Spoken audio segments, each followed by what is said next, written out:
سامعین السلام علیکم ورحمۃ اللہ وبرکاتہ۔ 1982 میں کہی گئی یہ غزل آپ حضرات کی خدمت میں پیش کر رہا ہوں، ملاحظہ فرمائیں، مطلع سماعت فرمائیں۔ وقت کی قباؤں کا چاک پھر گریباں ہے، وقت کی قباؤں کا چاک پھر گریباں ہے، وقت کی قباؤں کا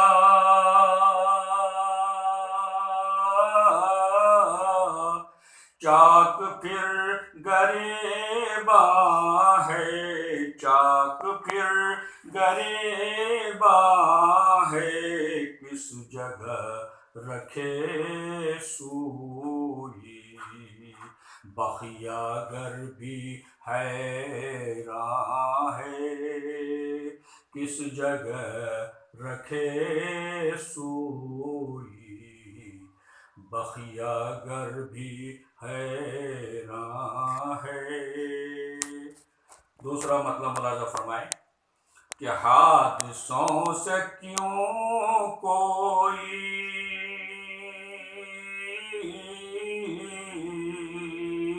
اس قدر پریشاں ہے، اس قدر پریشاں ہے، زندگی کے پل پل میں حادثے کا امکان ہے، زندگی کے پل پل میں حادثے کا امکان ہے۔ شیخ مولانا فرمائیں، مدعا میرا وہ بھی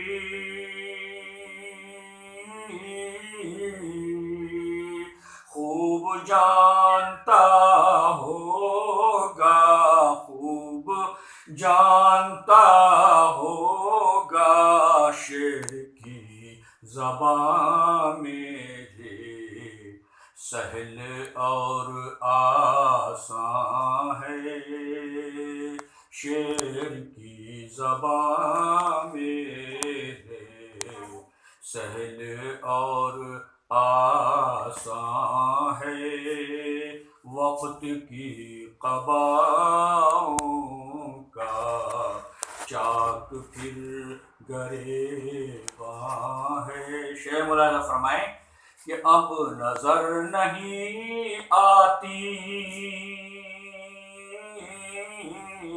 جھلملاتی قندیلیں، جھلملاتی قندیلیں، جاگتے فسانوں کا شہر آج ویراں ہے، جاگتے فسانوں کا شہر آج ویراں ہے۔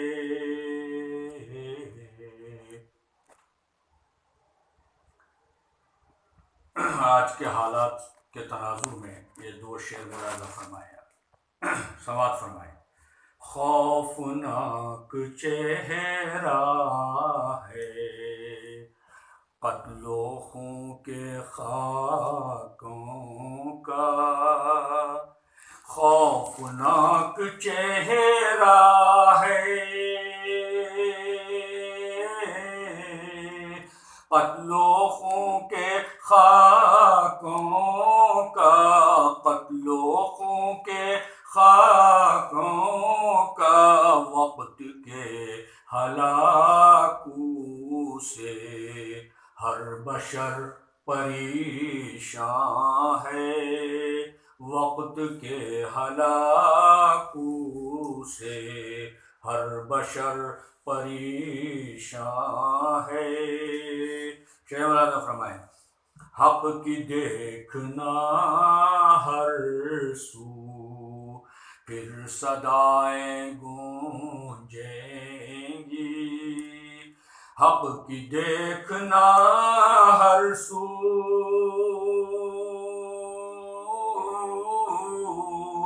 پھر صدائیں گونجیں گی، پھر صدائیں گونجیں گی، باغ کفر و باطل کا پتا پتا لرزاں ہے، باغ کفر و باطل کا پتا پتا لرزاں ہے۔ مقطع ملاحظہ فرمائیں، اس میں اپنے استاذ محترم ڈاکٹر تابش مہدی کا بھی ذکر ہے، ان کا بھی نام آیا ہے، ملاحظہ فرمائیں، اللہ تعالیٰ ان کی عمر میں برکت عطا فرمائے۔ میں بھی فیض تابش سے جاننے لگا طارق، میں بھی فیض تابش سے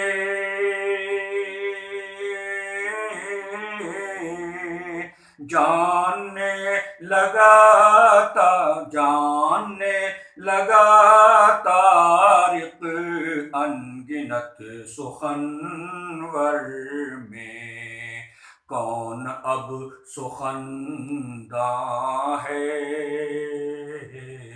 انگنت سخنور میں کون اب سخنداں ہے، وقت کی قباؤں کا چاک پھر گریباں ہے، کس جگہ رکھے سوئی بخیا گر بھی حیراں ہے۔ شکریہ، السلام علیکم۔ دیکھو